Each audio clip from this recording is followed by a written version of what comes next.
Hello, and welcome to the DIR portion of your CTCD certification class. Congratulations on seeking your CTCD certification. Today, we're going to talk about IT procurements and how DIR serves you, our customers, who use our agency for your information technology needs. As an agency, DIR is responsible for many things when it comes to information technology and how we serve you, our customers, and the state of Texas. We've got our IT procurement and contracting division. That includes our cooperative contracts program that allows you, our customers, to go directly to our DIR vendors and buy certain IT products and services like hardware, software, other types of technology services. We've got our Shared Technology Services division at DIR, and that's the program where we do it for you. It is required that agreements be on file to use our shared technology services, but once you get those agreements in place, you simply log into a portal, you tell us the service you need, and we go get that service done for you. We also handle data management functions for the state of Texas. That includes the Texas Open Data Portal. I'll talk a little bit more about that on a future slide. We also handle the texas.gov portal. That portal allows all of us as constituents to do business with the state of Texas.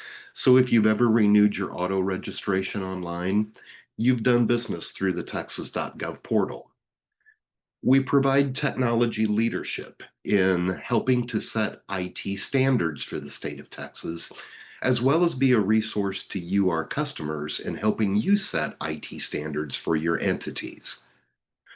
We also provide telecommunications services through our contract offerings. I will talk a little bit more about those in a future slide. And then, of course, cybersecurity is a large responsibility for DIR as an agency. We've got to make sure that the state is kept safe from those bad actors. This is just a little of my background. My name is Tom Hay, and I've been with the state for 16 years, 14 years with DIR specifically. I came to DIR in September of 2011 from the teacher retirement system.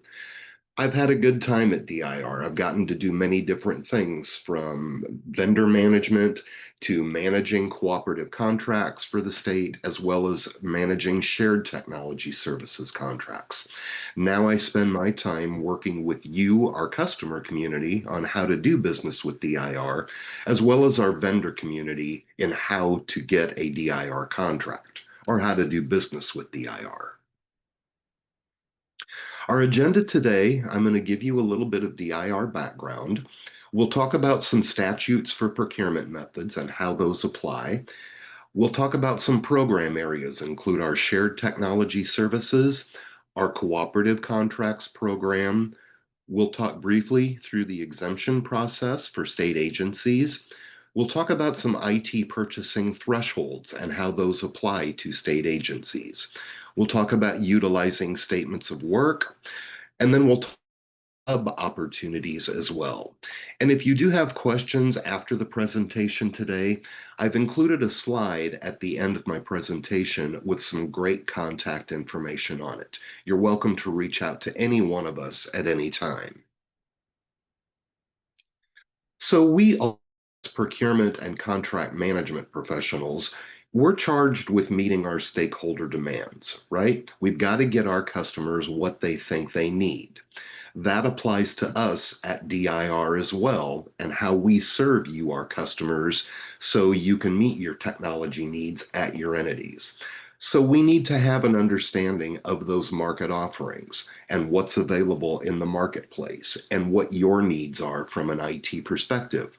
We all know that IT changes at the drop of a hat, right? There's always something new coming out or something being upgraded or replaced. So we need to have an understanding of those market offerings as well as those emerging technologies and have avenues available to make those products or services available to you, our customers. So we all need to get our stakeholders what they think they need and then do that at a speed and ease of acquiring those products and services. That's where DIR can come in as a resource for your IT things because we've already done a lot of that heavy lifting for you. And then, of course, we have to manage those contracts along the way to ensure compliance. If you could take DIR and split it into four kind of basic categories, this is what the pie chart might look like. First of all, our agency is still relatively young. We were created in 1989, and that's really kind of when technology started changing our lives on how we lived and how we did business, and paper was kind of starting to go away at that point. So, through an act of legislation, that's how DIR was created as an agency. And our main purpose is to serve as the Chief Information Office for the state of Texas. I'll start in the upper right-hand quadrant. We've got our Cooperative Contracts Program. That is the do-it-yourself or the self-service model of IT procurements, where you, our customers, can go directly to our DIR cooperative contract vendors and buy things like hardware, software as a service. There are also services contracts available for things like deliverables-based IT services. I'll talk a little bit more about those in a minute. We've also got IT staffing services contracts available. And again, I'll talk about those in a little bit as well. We've also got opportunities from time to time to initiate what we call short-term bulk purchasing opportunities, where when DIR knows that certain IT products or services are in very high demand from our DIR customers, we're going to take that into consideration and attempt to negotiate short-term bulk purchasing opportunities where those products and services are going to be offered at yet deeper discounts as compared to the regular contract discount. So, for example, if DIR knows that Health and Human Services needs to order 4,000 new computers, and we also know that Dallas County needs to order 3,000 new computers, we're going to take that into consideration and attempt to negotiate a short-term bulk purchasing opportunities with our computer vendor contract holders, such as Dell, Lenovo, HP. So we're going to take that information and attempt then to negotiate a short-term bulk purchasing opportunities where those products and services are going to be offered at deeper discounts. They could be for 3 months, they could be for 6 months, whatever we negotiate with those DIR vendor contract holders.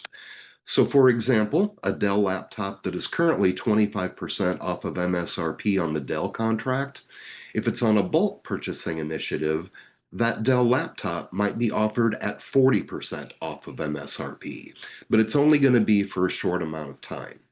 The nice thing about those bulk purchasing opportunities is that they're open to all of our eligible DIR customers. You can buy one item or you can buy 1,000 items if it's on a bulk purchasing initiative, so no purchasing thresholds apply. I'll talk a little bit more about it again in a later slide.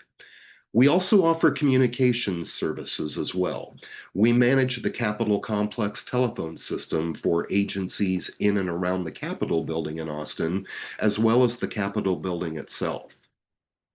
We provide internet and network security operations services, making sure that those networks are kept safe from intruders. And then, as I previously mentioned, security operations is a large responsibility for DIR. We've got to make sure that the state is kept safe. On the opposite side of our cooperative contract, where you do it yourself through our vendors, under our shared technology services, this is the program where we do it for you. Again, it is required that agreements be on file with DIR to use these services, but once you get the master agreement in place and then agree to the terms and conditions of the program area you wish to use, it's as easy as logging into a portal. You tell us the service you need, and we go get that service done for you. So we have negotiated contracts and put in with vendors and put in place for things like data center services. That includes public cloud and private cloud offerings. This is also where the Texas.gov portal program lies at DIR. And again, that portal allows all of us to do business with the state when the need arises. So our customers, DIR's customers, are entities like the Department of Motor Vehicles or Parks and Wildlife. Again, those entities that put services through that portal that allow all of us to do business with the state. This program also offers the Texas Open Data Portal, which is the official state repository of publicly available electronic data. I'll talk a little bit more about that in a few slides. And then we offer managed security services to our customers through this program as well. We also do policy and planning. We set that IT strategic plan for the state of Texas. What is that for the next year? What about 3 years, 5 years down the road? That more longer term strategic plan. We also provide IT standards for the state of Texas, as well as be a resource to you, our customers, in helping you set IT standards for your entities. And then, of course, leadership is always wanting to know what's going on with technology. So we're always busy, reporting on the state of technology to state leadership. So, who are DIR's eligible customers? Well, Texas state agencies and institutions of higher education, there's about 183 eligible entities. There's over 6,200 eligible local governments in the state of Texas. That includes cities, counties, school districts, municipalities, junior colleges, special purpose districts like political subdivisions, and so forth. Then there are also other eligible organizations who can procure IT products and services through DIR's cooperative contracts. That includes assistance organizations as defined by the Comptroller's Office, entities like ERCOT, LCRA, private schools, including charter schools. Private institutions of higher education are also eligible customers. Entities like volunteer fire departments, public safety entities like 911 centers, hospitals. Boy, we all know that the medical industry carries a high degree of IT about it anymore. We've also got a large number of public entities located outside of the state of Texas who, when they have a cooperative contract agreement in place with us, or an interstate cooperation contract as it's known as, that also makes them eligible to use our cooperative contracts for their IT needs.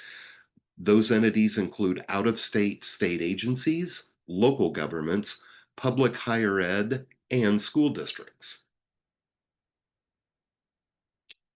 Couple of things to know about the IT procurement and contracting process. We use the RFO method to procure AIS, or Automated Information Systems, and information technology services. Very similar to an RFP, however, RFOs are specific to information technology procurements. Just a reminder that as an agency, all of our DIR contracts are competitively bid following state procurement rules, and all of our contracts are then awarded in accordance with statute as set forth by the legislature. Our cooperative contracts program then allows you, our customers, to order directly with that DIR vendor by issuing your PO to that vendor with the contract number referenced on your purchase orders. And then our shared technology services, where we do it for you.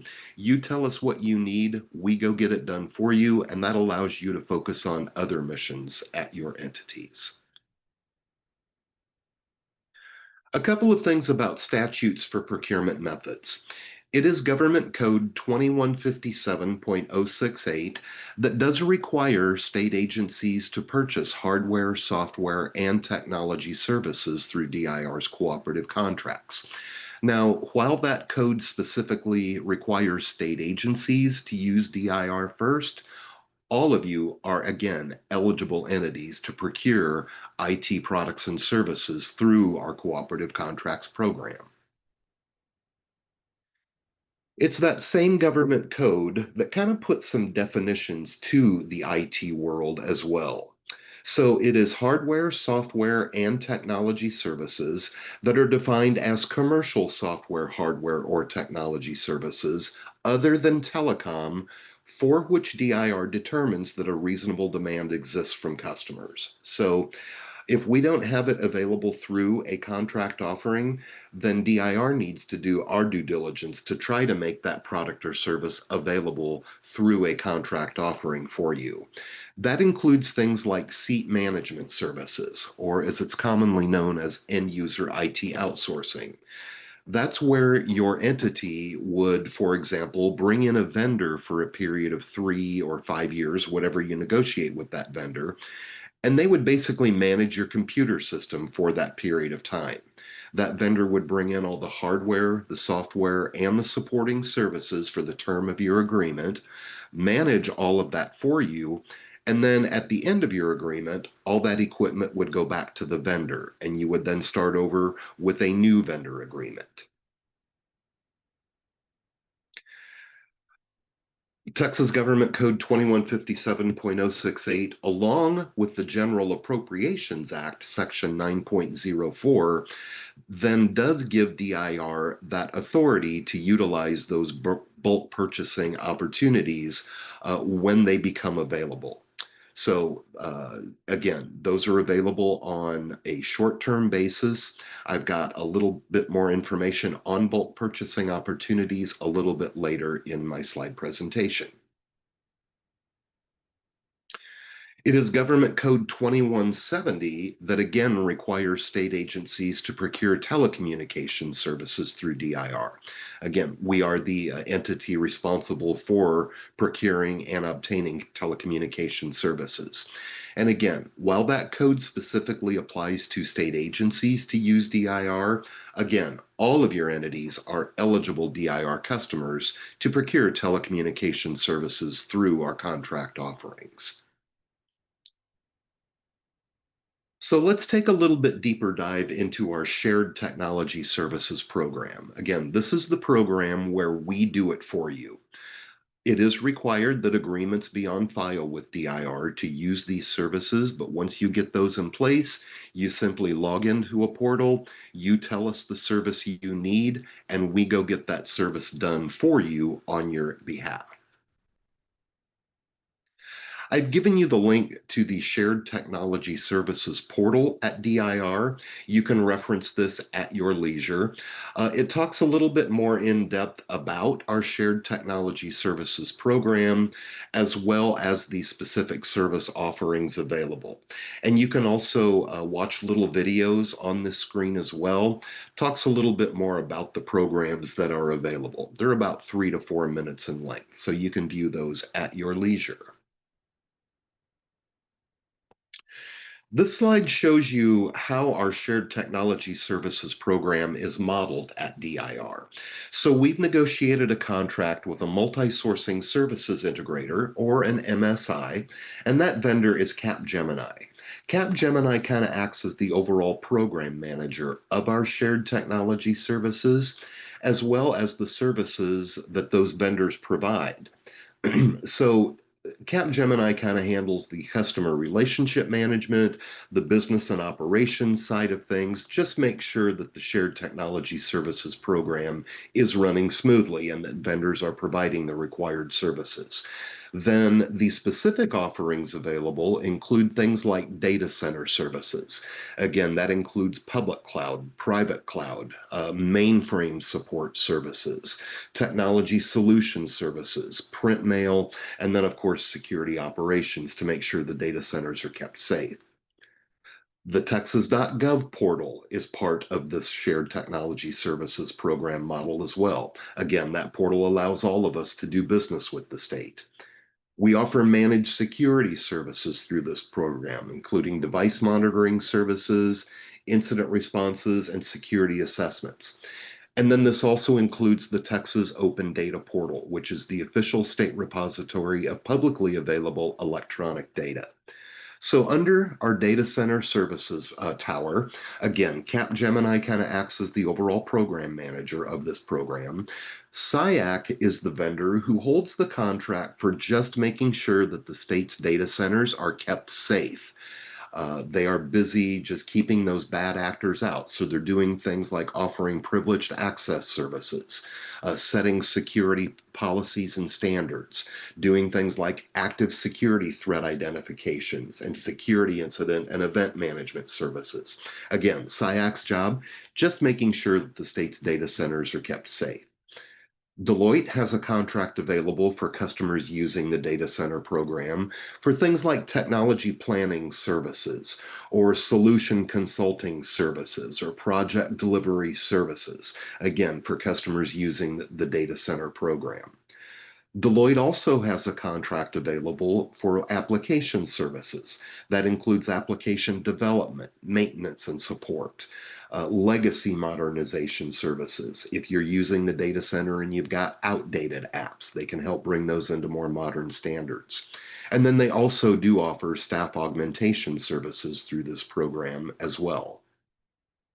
Private cloud services, that vendor is Atos. They offer certain services that are set in a private cloud setting that customers can take advantage of through this program. For example, we know that the storage for body cameras is unbelievably huge. It just takes up a lot of space on a server. This is where private cloud services can be a resource because it offers things like backup as a service for IT, disaster recovery services for IT. Again, all set in a private cloud environment. The current public cloud vendor is Rackspace, and they offer services like Amazon Web Services. Azure and Google and Oracle services are also available. Other managed cloud services also available, including email through Office 365, as well as geographic information systems. And that includes things like aerial photography or drainage area shots, things like that. Mainframe services, that vendor is Atos. Pretty self-explanatory. They offer support services for customers who are utilizing mainframes in their IT worlds. And then print mail services, that vendor is Xerox. They offer services like managed print and mail services. That includes bulk mailing services. Other things available include digitization services as well as document management system services as well. Texas.gov. There's basically two vendors who make Texas.gov run. So one of them is Deloitte. They make sure that the Texas.gov website is actually up and running and that the apps are supported and maintained and are doing what they need to do. They also manage the constituent payment portal for the Texas.gov website. They handled the Texas by Texas Digital Assistant, which is a single source sign on from your cell phone that allows you to do business with the state through that portal. They offer identity solution services through this program as well. And they also handle the marketing and advertising for Texas.gov. So if you've ever been online to renew your auto registration, as you're clicking through those services you need, that part's all handled by Deloitte, making sure that those apps are up and running. Then payment services are also part of the Texas.gov program as well. That vendor is currently Fiserv Incorporated. So they handle payment processing services. They make sure that those payments are compliant and that they are then routed to the appropriate accounting system through the Comptroller's office. There are other payment services available through this program as well. For example, if a local government needs to put a payment portal out there for customers to pay utility bills through, those types of services are also available through the Texas.gov offering. Managed security services, that vendor currently providing those services, again, is SIAC. And they offer things like security monitoring and device management services, things like intrusion detection and prevention, or malware detection and prevention, making sure firewalls are managed properly. They also offer incident responses. That includes things like digital forensics or response preparedness offerings, as well as compliance and risk assessments, things like penetration testing, vulnerability assessments, risk assessments, web assessments, things like that. You may remember in August of 2019, there were 23 counties in the state hit with ransomware. and it locked down their systems. There have been other cybersecurity incidences since 2019 as well. This is where DIR can come in as a service because you know, in the event of an intrusion, that minutes, hours, and days count. They count, right? So we always recommend that you have this agreement on file with us just in case you need it. You're never charged for any services unless you actually need them. So, in the event that you do have an intrusion, we can typically have boots on the ground within a couple of hours, helping you get that incident remediated. We also provide services through the Texas Open Data Portal. And this portal, again, serves as the official state repository of publicly available electronic data. So, depending on your entity type, if you're a state agency or a local government or higher ed or school district, you can post electronic data out on the Open Data Portal, thereby making it available to the general public. We then manage that data for you. You don't have to manage that data yourself. These are typically large data sets, maybe things like tax rolls or tax records. We post our cooperative contract sales data from FY10 all the way to the current date under the business and economy section on the open data portal. So you can actually go out and see who's bought what on a DIR cooperative contract for the last 15 fiscal years. We're probably going to update that and maybe take it down to 5 years or 7 years. But when another example is when the Department of Agriculture started posting data out on the open data portal, they let us know that their public information requests dropped by 60% because that data is now available to the general public on the Texas Open Data Portal. We also offer the closed data portal service through this program as well. That is a program that allows state agencies to share data back and forth that may be of more confidential nature. I've provided links to the DIR YouTube channel where, again, you can go watch quick little videos about our shared technology services. Again, they're about 3 to 4 minutes in length. You can access those at your leisure.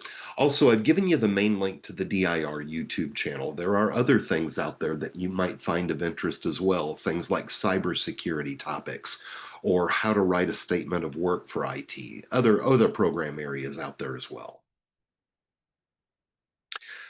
We also offer telecommunications services through our DIR contracts, and we do that in a couple of ways. Again, we manage the Capitol Complex telephone system for agencies in and around the Capitol in Austin, as well as the Capitol building itself.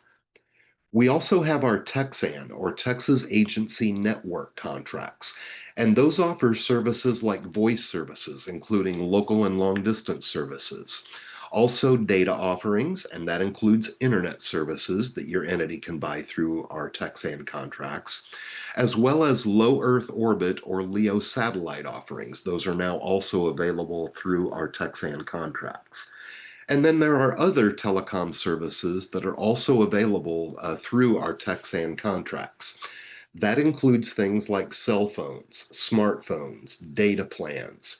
Other services available include things like the IT infrastructure for call centers or contact servers. The next gen 911 services are available through our telecom offerings. Things like phone management systems for the PBXs that sit on our desks when we are working in the office. Other things include VoIP offerings, also available through our telecom services. So, why use our telecom products and services contracts? Well, they're designed to save time and resources because, again, we've done that heavy work for you. We've pre negotiated the contracts. That's going to save time on solicitation requirements. We use that state buying power to negotiate the best prices that we can with vendors. And so we're always bringing you highly competitive rates, great customer service. If you ever have questions, our team is here to help you. Again, we make it easy for you. We've done a lot of that pre negotiating work for you. And we're also looking for the latest and greatest technologies. So we want to make sure that those products and services are available to you. And then, of course, there's flexibility. If you can't find what you're looking for, pick up the phone, give us a call, or drop us an email. Maybe we can tailor a plan that gives you what you need through our telecom offerings.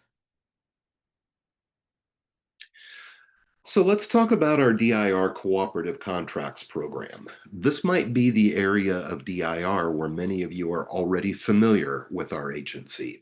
Again, this is the do it yourself or the self service model of IT procurements where you go directly to our cooperative contract vendors and you can buy all kinds of hardware. There are software available, software as a service offerings. There are other services contracts available for things like technology training, cybersecurity services. Other things include our IT staffing contracts, our deliverables based IT services, or our DBITS contracts. This is also where the bulk purchasing program lies at DIR. It is directly linked to our cooperative contracts. And then for you state agencies, this is also where the statement of work review and the exemption review processes happen at DIR. So, what are the advantages of using our cooperative contracts for your IT procurements? Well, they create savings because, again, we leverage that state buying power to negotiate the best prices and discounts that we can with the vendors who propose products and services to us under our RFO offerings. We're always containing best value in our negotiations. What's in the best value of the state and of our customers? And then it does give us that opportunity from time to time to initiate those short term bulk purchasing initiatives, which can then further save you money on certain IT products and services. It also streamlines the purchasing process for you, our customers, because we've done a lot of that heavy lifting for you. We've done the RFO and negotiated the master contracts and put all those documents in place for you. So that reduces any purchasing and contract cycle time, as well as any duplicate efforts, because chances are you now won't have to do that procurement. It also gives you access to do business with our hub vendor community or historically underutilized businesses. We've got a large number of both prime contract holders as well as hub certified resellers available through our contracts. There are also benefits for the vendors. You don't report to us when you do a procurement through a DIR vendor contract. It's on our vendors to report to us once a month what they sold on their DIR contracts and who they sold it to and what price they sold it at, if they used any resellers or subcontractors. It also gives our vendors access to do business with public entities such as state agencies and higher ed and local govs and school districts and our other eligible DIR customers. In FY24, our cooperative contracts program generated over 3.41 billion in sales last year.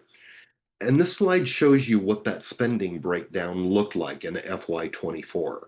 State agencies made up about 31% of that spending. Now remember, by statute, state agencies are required to use DIR for their IT procurements. But our local government and K through 12 customers made up over 50% of that spending in FY24. Now, part of that is because there are simply more local governments and school districts in Texas than there are state agencies. Higher ed made up about 15% of that spending, and then our out of state and assistance organizations made up about 3% of that spending in FY24. So that all generated down into over $376 million in savings to you, our customers, and to the state of Texas by buying your IT products and services through our cooperative contracts program. The other really neat thing is that of that 3.4 billion, approximately 35% was spent with our hub vendor community, or over $1 billion being spent with our hub vendors. So thank you for that. We appreciate it when you do business with our hub vendors. What types of commodities or Products are available through our cooperative contracts. Well, all kinds of computers, including desktops, laptops, tablets, the Microsoft Surface series, all brands of Dell, HP, Lenovo. There are hundreds of different brands of software and software as a service available doing any number of different functions. Other products include things like data and networking equipment, printers and copiers, and a lot of you do use those printer and copier contracts. All types of law enforcement or security type products, cameras, body cameras, drones. Other things include things like accessibility projects, things like projectors, cybersecurity, video conferencing equipment. We've got a certain set of contracts focused on classroom interactive products or hardware and software for learning environments. So we've also recently started awarding artificial intelligence products and services. This is not an all-inclusive list of available products or commodity items, but it does give you a good indication of the types of products that are available for purchasing through our cooperative contracts. There are also services contracts available, different things like IT staffing services or technology-based training services. That also includes instructor-led training. Other services, as I mentioned earlier, include seat management services, document output services, cybersecurity, web development, if you need to redo or upgrade your websites, things like cabling services. There are GIS and mapping services contracts available.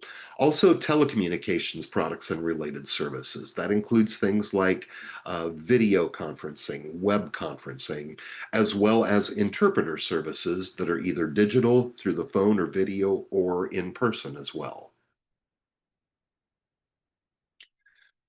We have information technology staffing contracts available for you to use at your entities as well.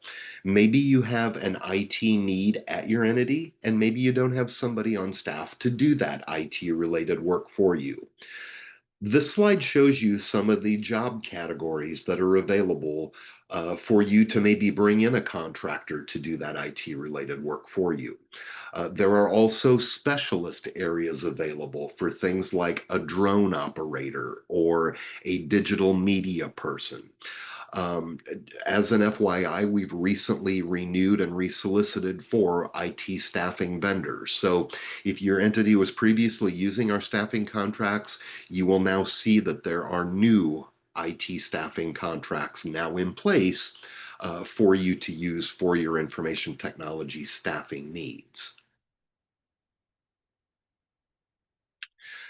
We also have services-based contracts available. These are what we call our DBITS contracts for short. These are services-based contracts that can be used for things like application development, maintenance, and support, or technology integration services, or upgrade services, or IT assessments and planning services. So these are project-based and work from a statement of work rather than a product-based contract that would work from a pricing index. You can't use DBITS contracts to buy hardware or software. There are other contracts available for those types of procurements. Again, these are services-based contracts that are project-based and work from a statement of work. I talked earlier about our bulk purchasing program. I've given you the link to the DIR website right here, and I invite you to bookmark that and check it from time to time to see what we currently have available through bulk purchasing initiatives. In the past, we've had hardware products and services available. That included computers and peripheral items. In the past, we've had software available. For example, we used to have Adobe Sign and DocuSign available. And then we've also had security products and related services available in the past as well. So again, I invite you to bookmark this page and check it frequently to see what we currently have available through bulk purchasing agreements on the DIR website. If you do need to make a bulk purchase agreement, procurement through an agreement, you will see the contract documents and the pricing schedules all attached for that procurement you need. And just to reiterate, again, there are no minimum or maximums that are applicable when you're doing a bulk purchase agreement. You can buy one item and buy 3,000 items. And again, these agreements are open to all of our eligible DIR customers.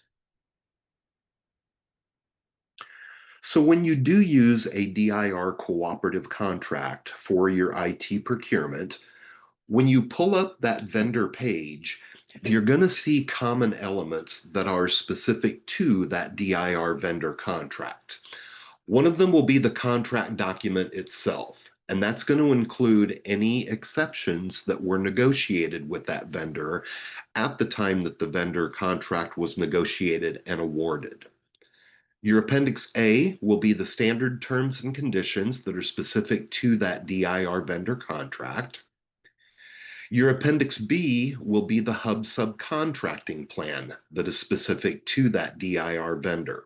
And that hub plan is going to tell you two things.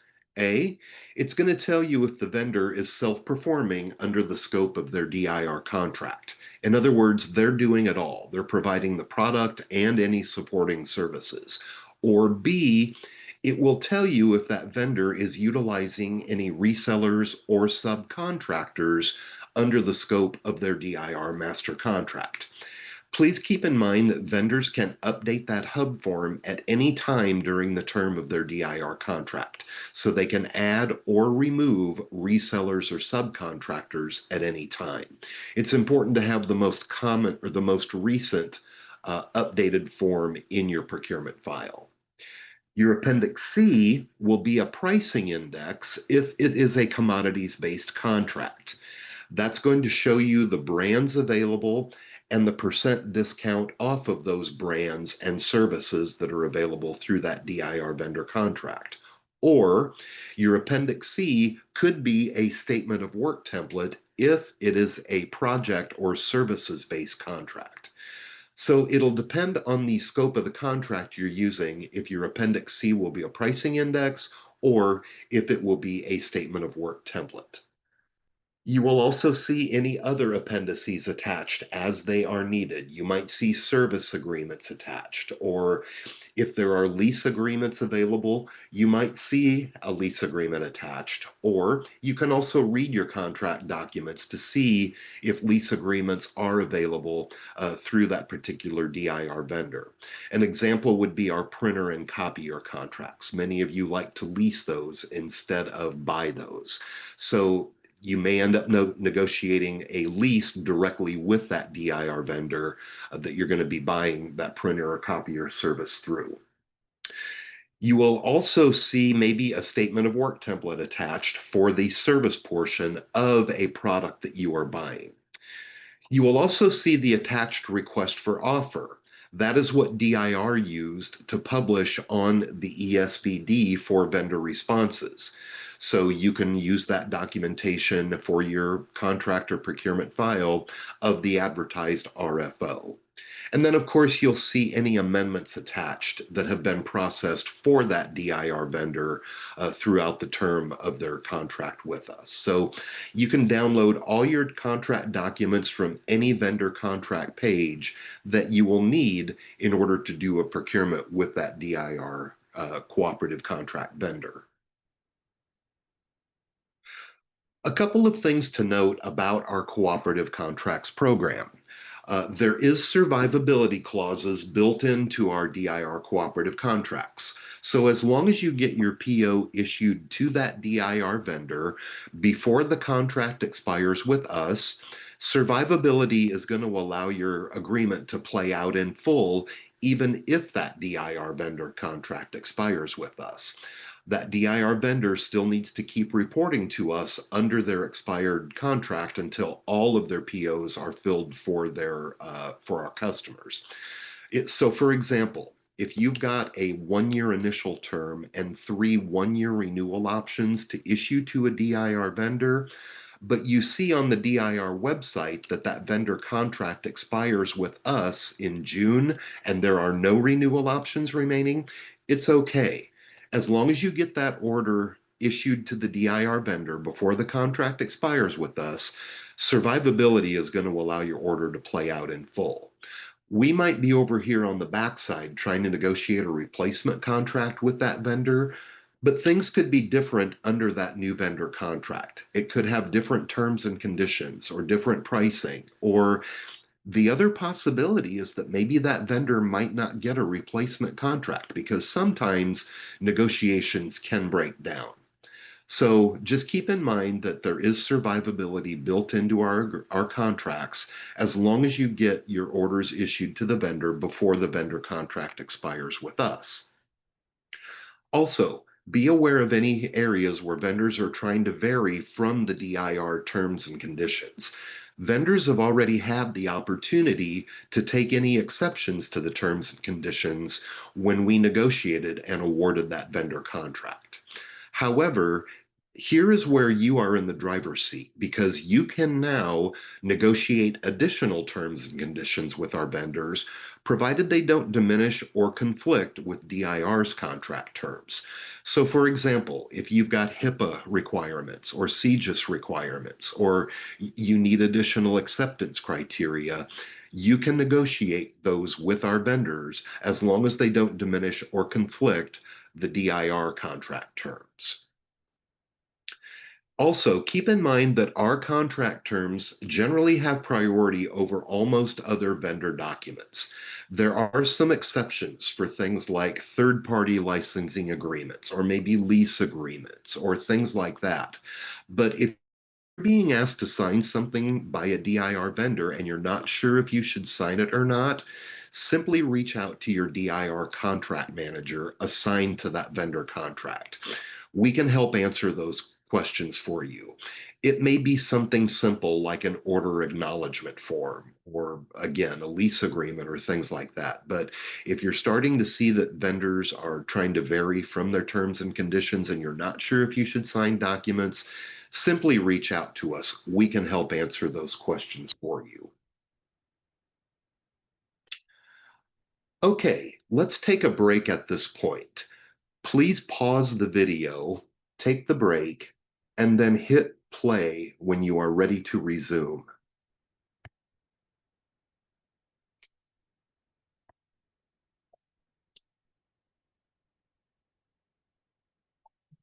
Okay, welcome back to the second half of our video training. In 2021, DIR redesigned our website, and our goal was to make searching easier for not only you, our customers, but for our vendors and the general public as well. So as you are searching the DIR website, you're going to notice that this ribbon will be on every single DIR page that you are on, and that's going to help you navigate to where you may be needing to go on the DIR website. There's IT solutions and services available. There's policy and guidance. You can access our resource library. You can do the IMA drop down, and I'll show you that in just a minute. And then we've got the search DIR function on here as well. So under IT solutions and services, once you click on that little drop down, you've got certain categories under this tab. You can go to explore all products and services, or if you're looking for our print mail or our hardware contracts or our software contracts, you can click on active links here that will be taken to those pages of categories that you may be searching for. You can also click on program areas under the IT solutions and services dropdown. That will take you to our cooperative contract program area, or maybe you're looking for our shared technology services. If you're a data officer, you can click on the link to be taken to data pages or our telecom contracts. So you've also got program areas under the IT solutions and services as well. You can do the policy and guidance drop down, and maybe you're looking for information security or information on accessibility standards, or maybe the technology legislation page. You can click on those links on the DIR website as well. Of course, you can also access our resource library, which includes things like board meeting minutes or templates or things like that that you can access. You've also got the IMA dropdown. And if you do that, if you're a state agency or a higher ed or a school district or maybe a local gov, you can click on those entity links and be taken to certain pages that will likely pertain to your organization type. Or if you're a resource manager or a security officer, you can also click on those links as well. And then we've got the ever popular search DIR function, and I use this daily, multiple times a day. This is perhaps where many of you search for contracts or vendors on the DIR website. So when you click on that search DIR function, you'll want to make sure that you've got the contract and vendors tab highlighted. I rarely use all pages and content because it brings back too many search results. And plus, when you or I are searching on the DIR website, it's typically for contracts and vendors. And in this search box, you can type in keywords or brand names or phrases or vendor names, whatever type of search that you need to do to help you find maybe the contracts or vendors that you might be looking for. So I want to just run through a quick example here when searching on the DIR website. In this example, I typed in the word Microsoft. That's a typical, technology related term or brand or vendor that a lot of you might search for on the DIR website. So I typed in Microsoft and then I clicked the search button right here. And when those search results come back, I want to make sure that, again, I'm not on all pages and content, but I'm on contract and vendor results. I also am looking for contracts, so I want to make sure that the radio button contracts is highlighted here. Right now, I'm down to 24 search results that may contain the word Microsoft or something associated with Microsoft. You can also further down select right here under products and services or brands or vendor types or commodity codes. And if you do want to further down select, you can click select under your selection and then maybe look for computers or software. You can search on certain products and services categories. You can also further down select on brands. So for example, you can click select. That'll give you a scroll bar of the different brands available, and you can scroll down to Microsoft on this example. You can also further down select on hub types or non-hub types, as well as commodity codes that are associated with your search criteria with the example that you typed in. So in my example, again, I typed in Microsoft. I want to make sure that I'm on contract and vendor results tab. I want to make sure that contracts on the radio button is highlighted. I also want to come over here and make sure that I'm not including any expired contracts. At this point, expired contracts are not really necessary. So make sure that that toggle switch is off. You can then also download your search results into a CSV or an Excel format. And I realize this slide is a little bit hard to read, but the spreadsheet gives you a lot of really good information about the search criteria that you just typed in. You'll see here that a few vendors are listed one time up here on the spreadsheet. It gives you the vendor name, it gives you the vendor contract number, it gives you the a contract overview or an offering of what that contract offers. I don't typically pull this column out because it's too big. It gives you the DIR contract contact person or who manages that DIR contract at DIR. It gives you some term end date. That's not the full contract expiration date because there may be renewal options remaining. It gives you the current term end date, and it gives you some hub information on that prime vendor as well as vendor contact information. In this example, you will see that Carasoft, the contract 755, is listed multiple times. That is because over here in column K or in column 11, there are resellers associated with that vendor contract. And then it gives you more information about the reseller, if they are hub or non-hub, as well as reseller contact information. You can scroll over down here and get more vendor contact information. So if you see a contract listed multiple times, look under this column right here to see if there are resellers associated with that vendor contract. And if so, you're going to want to reach out to the resellers for any contact or pricing information under your scope. It's also a good way to pull some email addresses off of the spreadsheet.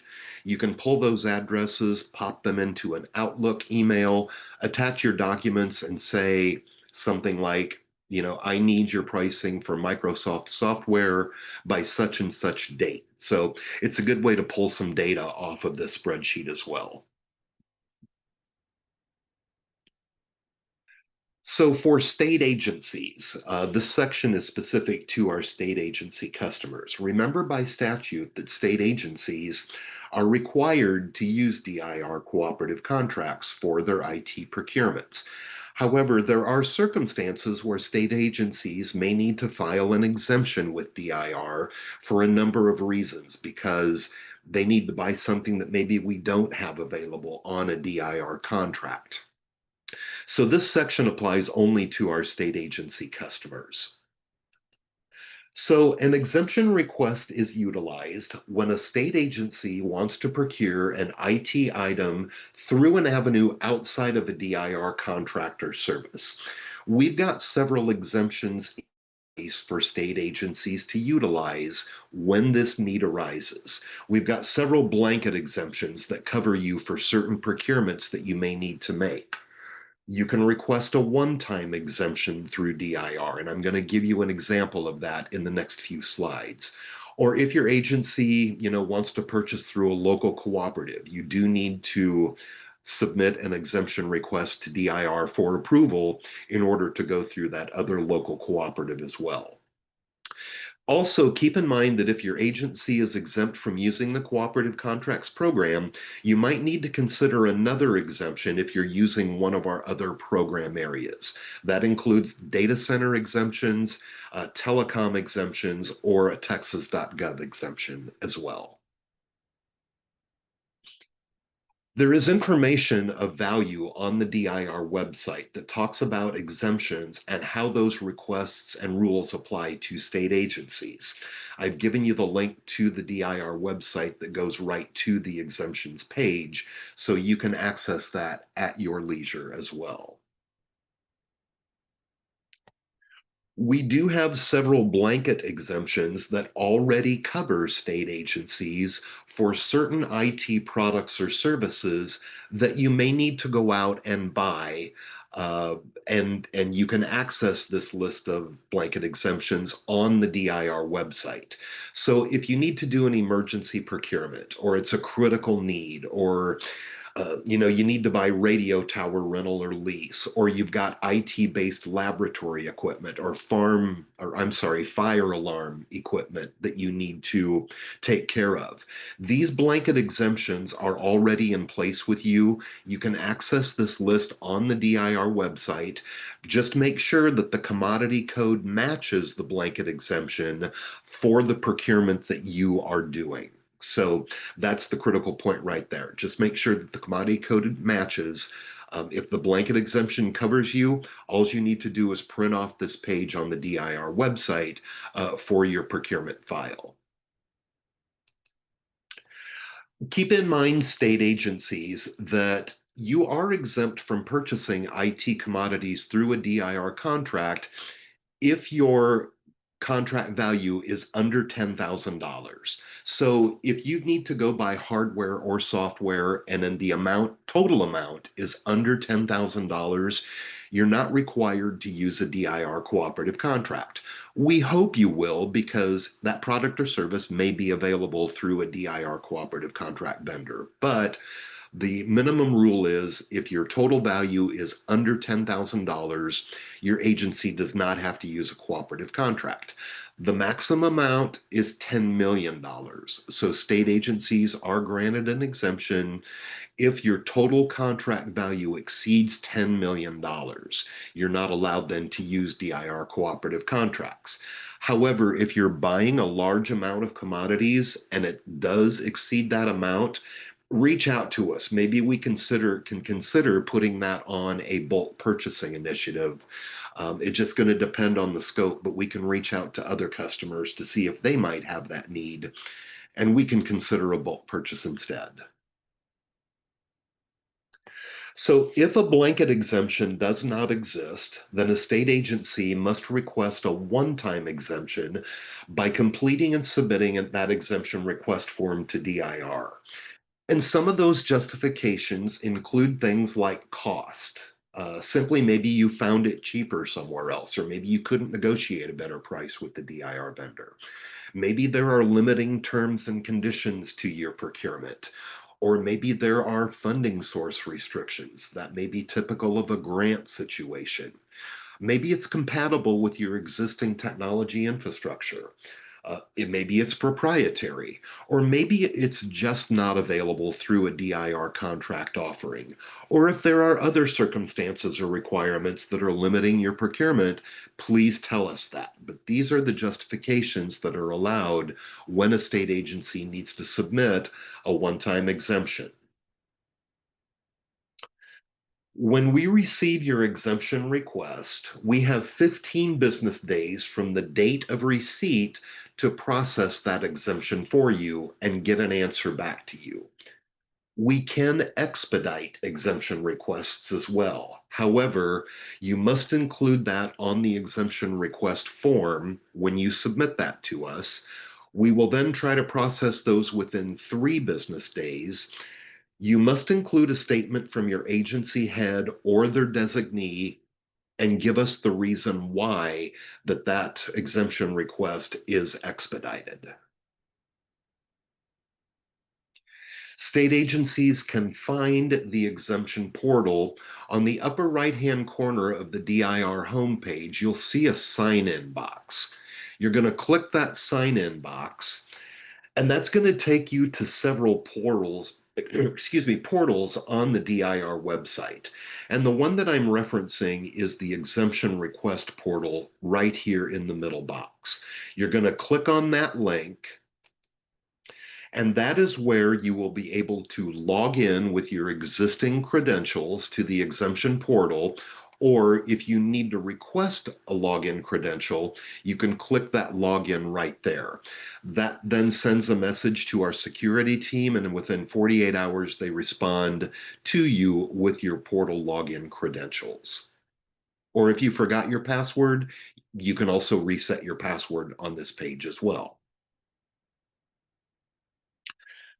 So once you go through that form and you fill out the form and you attach your required documentation, once we receive that form from you, you're going to get a confirmation email back from DIR. That's going to show you the assigned waiver number, the date that you created and submitted that waiver to DIR, and also the category that you selected on that waiver when you submitted to us. Couple of reminders. Remember that exemptions can be approved or denied. They may also be withdrawn. So if you submit a request to us and you decide you don't need it, you can go in and withdraw it. Also, keep in mind that agencies must wait for DIR to respond before you proceed with any procurement. So give us time to review that request and get an answer back to you, whether it's approved or denied, before you proceed with your procurement. If you don't see what you need, hey, fill out that new product or service request form and submit that to us, because chances are if you're looking for it, somebody else is probably looking for it as well. Remember, again, through Government Code 2157.068, state agencies are required to use our cooperative contracts. But you know, if you can't find it, maybe drop us an email or pick up the phone. Maybe we've got some tips or tricks that we can help find that product for you. And also keep in mind that we do read those exemption requests when our customers submit those to us. They tell us a lot of really good information, particularly if we are seeing the same ones coming through all the time from customers. That sends us a clue that we may need to do a procurement to try to make that product or service available. So those exemption requests also help DIR as well. And also, there is a user guide available on the DIR website, and you've got that link available to you as well, should you need to fill out an exemption request. Again, state agencies, we need to cover a couple of quick points about contract thresholds. So again, state agencies, if your total IT contract value is up to $50,000, you can award directly to a DIR cooperative contract vendor or reseller of your choice. If your total contract value is over 50,000 but does not exceed $1 million, then state agencies have to submit requests for pricing to at least 3 vendors or resellers in the applicable category. If your total contract value is over 1 million but does not exceed $5 million, then state agencies have to request pricing from at least 6 vendors or resellers in the applicable category. If your total contract value is over 5 million but does not exceed $10 million, then state agencies have the option of using DIR's cooperative contracts for that IT product or services procurement. If you choose to use us, or you may also choose to do the open procurement through the public procurement process. But if you do use DIR, you do have to request pricing from at least 6 vendors or resellers in the category. And then again, if your total IT contract, state agencies, if it exceeds $10 million, you cannot use DIR's cooperative contracts for that procurement. You would have to then do the public bid process for that IT product or service. This shows you a quick example of how that rule might apply to a state agency. Let's say your agency has a procurement to award with an initial contract term of September of 25 through August of 26, but you've also got 3 one-year renewals that are included in that agreement to the vendor. Your initial contract term value is a little over 3.6 million, but your renewal options are all a little over $1.8 million each. That brings your total contract value to a little over $9.1 million. In this example, your agency would be allowed to use our cooperative contracts because it does fall under that $10 million threshold. And if you want more information on determining values or procurements, you can reference your contract management guide, or you can also reference TAC Code 212 for commodity item definitions. Let's talk a little bit about the statement of work review and how state agencies need to be aware of this rule. So under TAP Code 212, state agencies again are required to submit to DIR statements of work for approval prior to solicitation and prior to contract award for statements of work over $50,000 in value, and they fall into one of these deep categories of DIR contracts. So these specifically apply to our DBITS contracts, our end user IT outsourcing or seat management contracts, cybersecurity and IT security services contracts, comprehensive web development, digital management services or document imaging, cloud services if you're using a statement of work, staffing services, and also if you're doing a complex project and you're integrating and customizing hardware and software for an overall solution, we recommend that you'll also want to submit a statement of work review to us for review as well. The statement of work review process does not apply to the review process, and approval does not apply to higher ed, K through 12, local governments, assistance orgs, or our out-of-state customers. It is only to our state agency customers. And also, state agencies, you do not need to submit a statement of work review for things like support agreements or maintenance agreements, or if you're buying hardware or software only contracts. It's only that set of contracts that I showed you a couple of slides previously. So when you do submit that statement of work to DIR for review, there are certain things that we look at when we review your statement of work. And some of those things include the period of performance or the term of the contract. Has that been clearly spelled out? We take a look at your deliverables.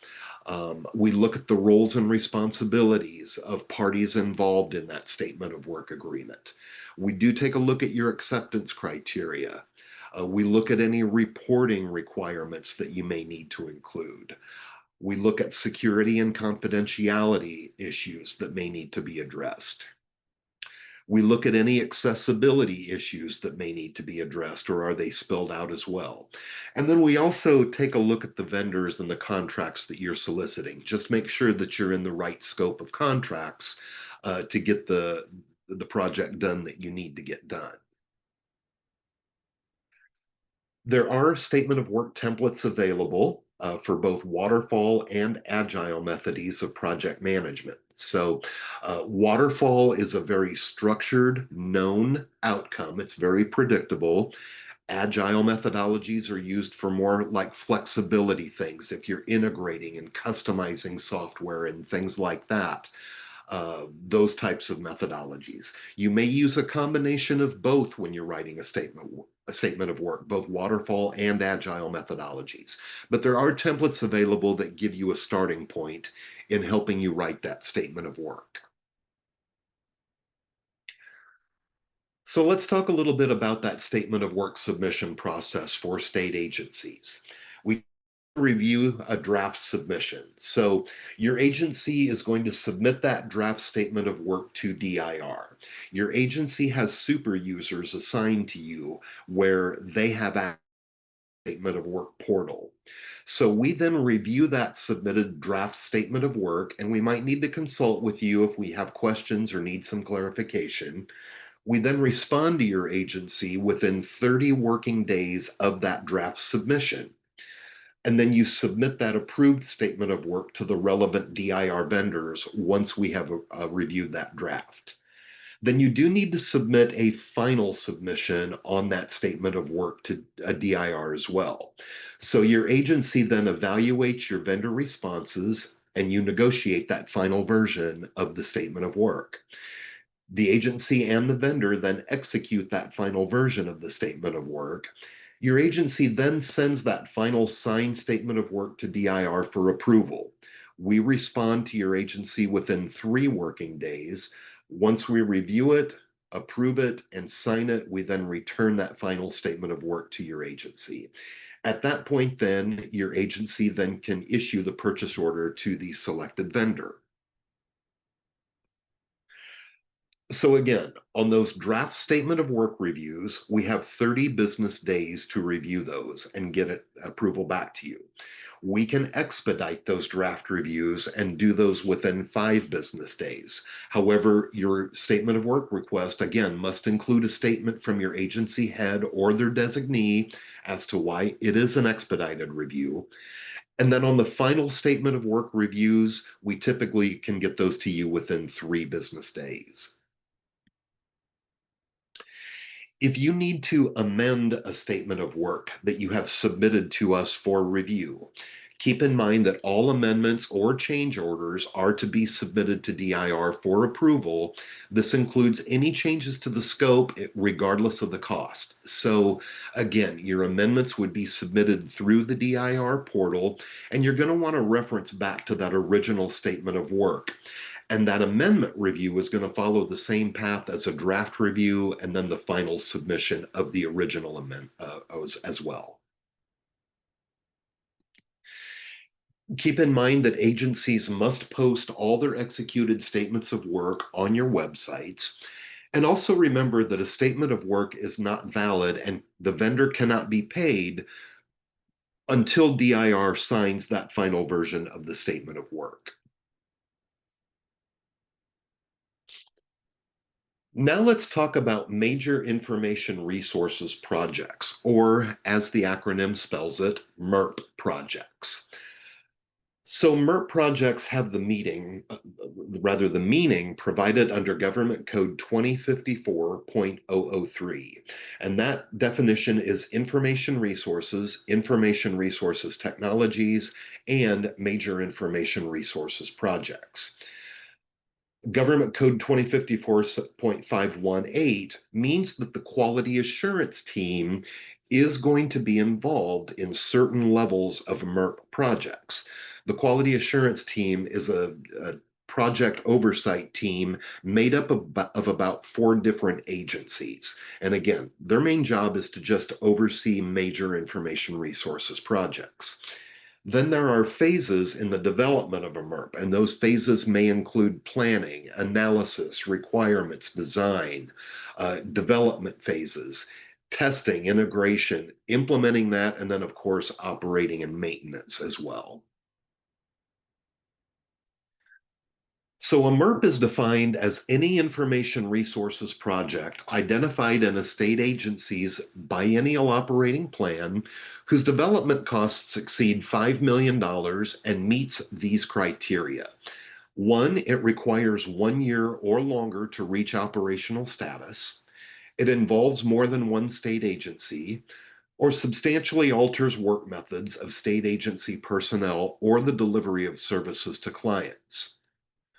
Also, a MERP is defined as any information resources project designated by the legislature in the General Appropriations Act, or any information resources project of a state agency designated for additional monitoring under Section 2261.258 if the development costs for the project exceed $5 million.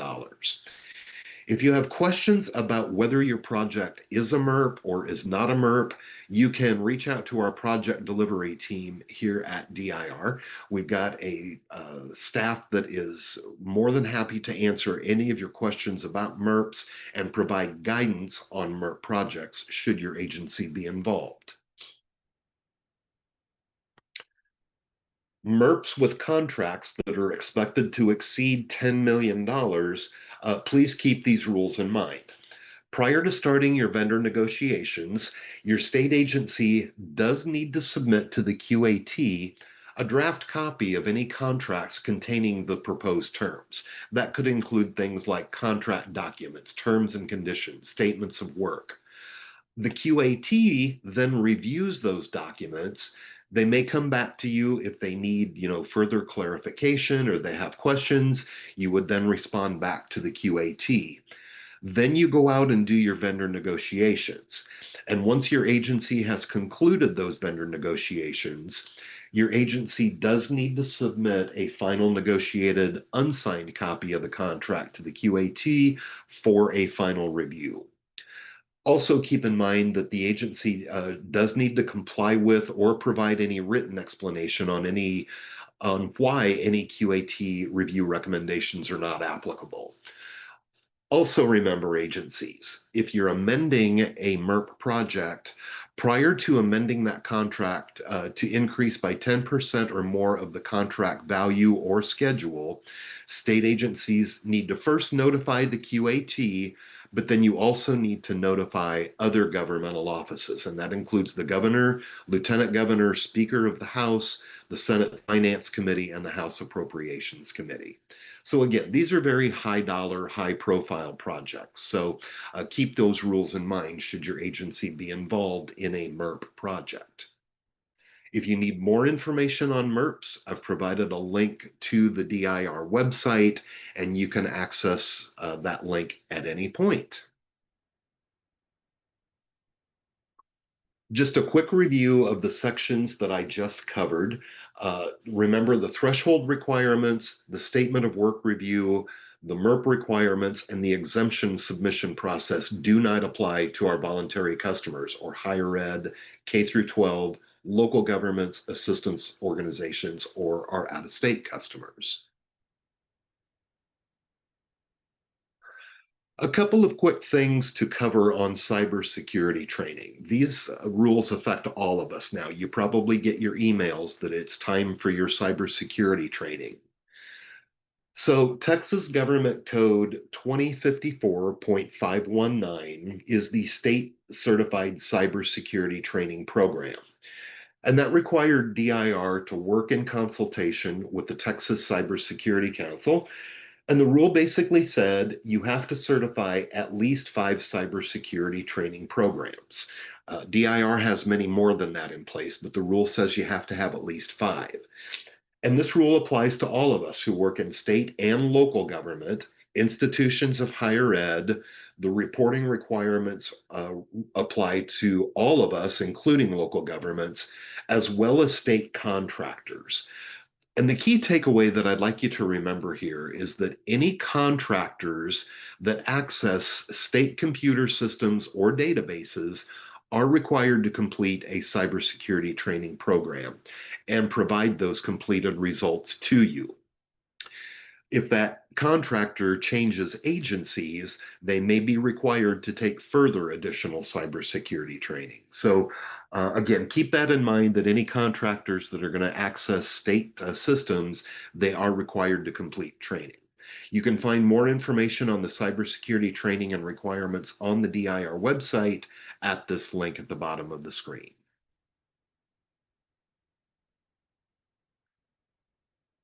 Tax ramp. So, 2 legislative sessions ago, Texas Senate Bill 475 defined a need for a Texas Risk and Authorization Management Program, or Tax ramp. And what this bill basically said was if you are using cloud services and you are a state agency, institution of higher education, or a junior college, you are required to use TexRAMP certified cloud services and products. That list of certified products and services is always available on the DIR website, and I've given you the links to the TexRAMP program, including the manual and other information and requirements that are published about the TexRAMP ruling. This was effective January 1 of 2022. The TAC codes that apply to state agencies and higher ed are also posted on the Secretary of State site. If you do have questions about the TexRAMP program, you can reach out directly to our TexRAMP team. They are more than happy to answer any questions. If you're not a state agency, higher ed, or junior college, if you're a local gov and you want to use TexRAMP certified cloud services, you've also got access to that list on the DIR website. And also, just an FYI here, you can reference Appendix 24 in the Procurement and Contract Management Guide. That does give you the required contract clause for vendors to meet TexRAMP requirements. So, determining the appropriate IT procurement method.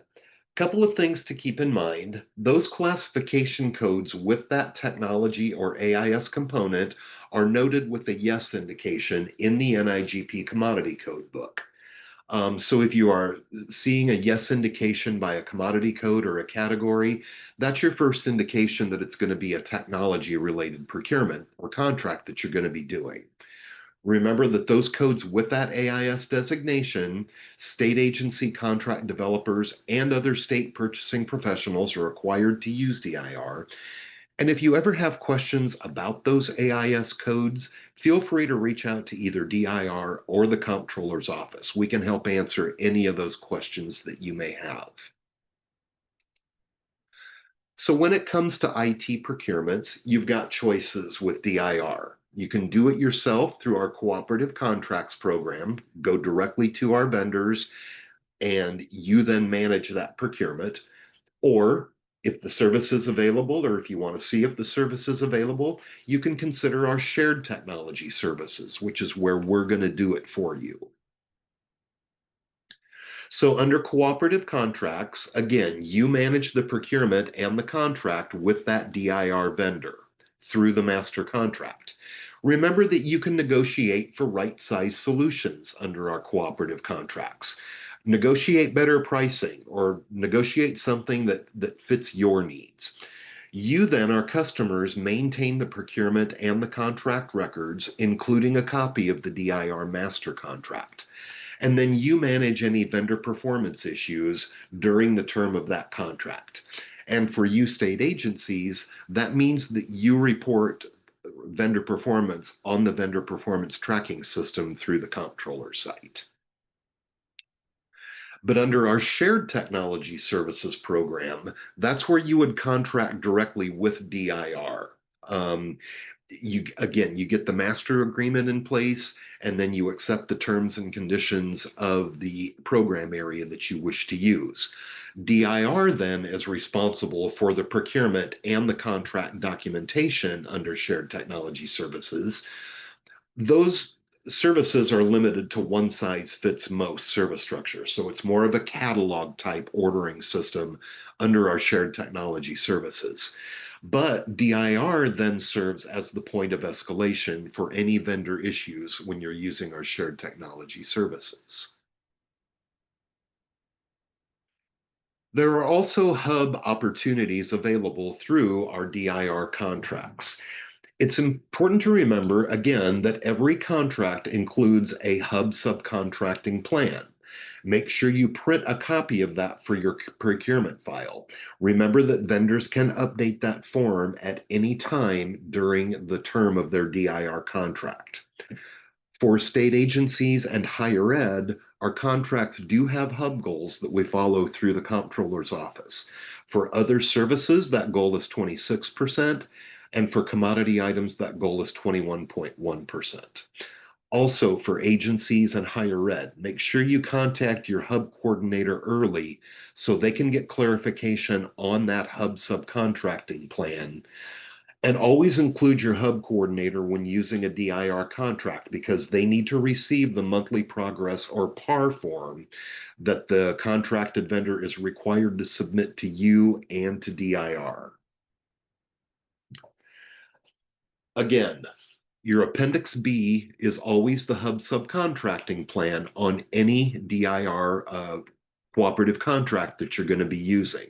We also give you the most recent approved date that that hub form was updated. If you happen not to see a hub subcontracting plan attached as Appendix B, simply reach out to the DIR contract manager for that vendor contract. We can track that form down for you. Maybe it's a new contract and just hasn't been uploaded yet, or maybe there's one in process of being updated and it just hasn't been uploaded yet. So simply reach out to us if you don't see the Appendix B hub plan attached. Again, it's important, higher ed and agencies, to get your hub coordinator involved early so that IT service or product need is identified. Then you're out searching the DIR contracts looking for that product or service that your entity may need to procure. Make sure your hub coordinator is made aware of any pending purchase because the hub coordinator needs to go out and review that hub subcontracting plan because your hub coordinator needs to, again, seek clarification from that potential vendor of any specific dollar amounts or percentages that may be utilized in that IT procurement that you'll be doing with that DIR vendor. That's going to translate then into that PAR form, that progress assessment report that your hub coordinator needs to be receiving on a monthly basis. That typically comes at invoice time.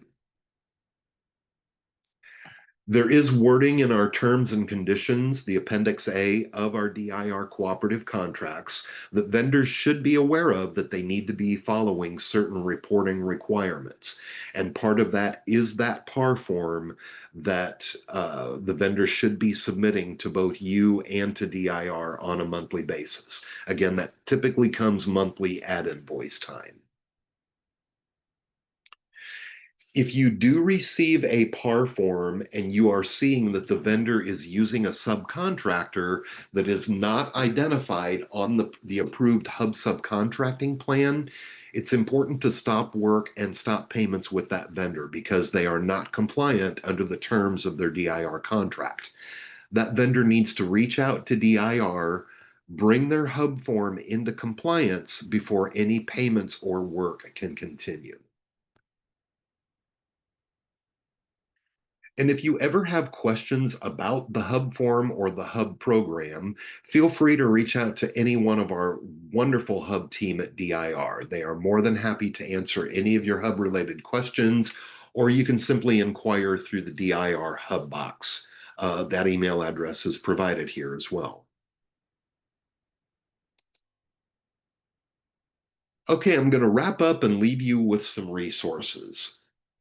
So, a couple of key takeaways about today's webinar. Remember that all of our DIR contracts have been competitively bid, and our contracts are then awarded in accordance with statute as set forth by the legislature. As a state agency, DIR follows all state procurement rules. Under our cooperative contracts program, you don't need to have an agreement if you're an eligible in-state customer. You're already an approved customer. You then, our customers, order directly from those DIR vendors under our cooperative contracts. You issue the PO directly to that vendor with the contract number noted on your PO. You then manage that procurement or that contract with that DIR vendor through the DIR master contract. But under our shared technology services, again, you do need to have agreements in place with us to use those programs, but you order through the portal, you tell us the service you need, and we go get that service done for you. There is also information for vendors on the DIR website. And I know a lot of you talk with vendors and you ask them if they have a DIR contract. They say no, how do I get one?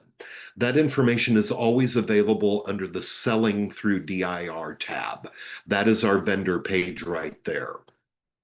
And once you go to the vendors go to that page, or you can go to this page as well, they'll learn about information about how to do business with DIR, how to become a DIR partner. Under the Doing Business with DIR, they can read how to become a prime DIR vendor contract holder, or they can read how to become a reseller for a prime vendor or a subcontractor for a vendor. And you, as well as our vendor community, can always view our schedule of solicitation opportunities page on the DIR website. That is our DIR solicitation schedule for the year. So vendors can track our solicitations, look at the scope, see if there are things that are of interest to them to submit a response to us. We start our page by listing things in the planning stage. That means it's in the hopper. We're planning to do that solicitation. Then they eventually progress forward into the pre-solicitation phase. That's where we're doing requests for information and we're getting that RFO defined. It's eventually moving forward. Then you can also, and vendors can also see what's in the posting phase. That means it's on the street for vendor responses. It's a live solicitation and it's also posted to the ESBD. Vendors can access those bid documents, see the scope of the solicitation, see how to respond to us, and by when they need to respond to us. People can also see what are now closed. We're no longer taking vendor responses, and we're currently evaluating and negotiating RFOs and vendor contracts. So feel free to access the schedule of solicitation opportunities page at any point. There are also other resources available to you as well. Use the DIR website. I just talked about the schedule of solicitation opportunities. Also, there are FAQs and templates and webinars and events and projects that are available on the DIR website as well.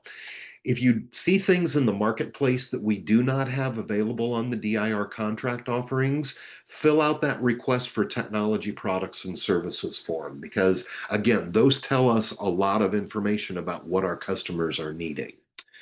Use the open data portal, the DIR, the data.texas.gov portal. Go see who's buying what on DIR's contracts.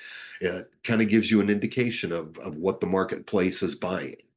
One of the best resources is your DIR contract manager. Each DIR contract is assigned a DIR contact person. So if you have questions about that vendor contract, feel free to reach out to us. Also, you can stay connected with DIR in a couple of different ways. You can subscribe to our mailing lists. If you go to the DIR homepage and then scroll to the bottom of that page, there are 4 blue boxes located down there, and one of them says sign up for communications. Once you click on that box, you'll be taken to a list of different email discussion groups that you can join that offer a wide variety of different topics. This is just a screenshot of several that are available. You can scroll down further on the page for more groups. We also invite you to stay connected with DIR through our DIR Digest newsletter. And if you send us a request email to our outreach team, that email address right here, we'll get you subscribed to the monthly DIR Digest newsletter. This covers things like contracting information or agency news or legislative updates or things about events that we have coming up and special projects that we may be working on. So we invite you to send us a note to outreach@dir.texas.gov and we'll get you added to the monthly DIR Digest newsletter. If you do have procurement or contract related questions, or simply agency related questions about other program areas, we are more than happy to answer any of your questions and get you headed in the right direction. You can reach out to Lisa. She is our Chief Procurement Officer. Lynn is our Deputy Chief Procurement Officer. Teresa is our Hub Director. Clarissa is our Contract Management Office Director. And I am more than happy to get you headed in the right direction as well. With that, I thank you for your time today and wish you all well in your CTCD certification. Have a great day, everybody.